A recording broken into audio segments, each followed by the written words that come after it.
תשתדלו לעבור פה כי יש פה חוקים, אז אני ממש מפחד עליכם, סבבה? בבקשה. אני אגיע אליכם אחר כך. ואם אתם מחזיקים איזה ילד שלכם ביד, או את הבת שלכם, או שיש לכם חבר או חברה לידכם, אשתכם או בן או בת הזוג שלכם, תחבקו אותם חזק. גם אם אתם לא מכירים, אתם רק היום הכרתם, אז זה הזמן לחבק אחד את השני ואהוב. רוצה להגיד לכם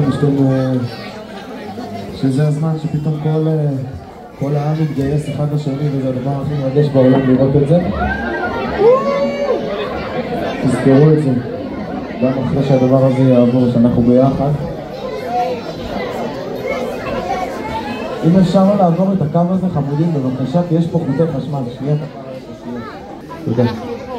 אז אני רוצה שנחבק אחד את השני, ושנאהב אחד את השני, ואם אנשים פה עברו דברים אז תשתפו. זה הזמן שלנו להיות ביחד, ובשביל זה באנו לתת קצת מהלב שיש לנו לתת לכם, כדי שיהיה לכם איזשהו רגע של שקט ושל נחת ושל רענון מכל הטירוף הזה. אני אוהב אתכם אחד. טל כהן, ניצן אייזנברג, רובה שערי, טורג'י, שדותיאם שמארחים פה, תודה רבה לכם.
איך תמיד את אומרת, מבקש עמו לשלום. עושים שירים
הפלאפון עליו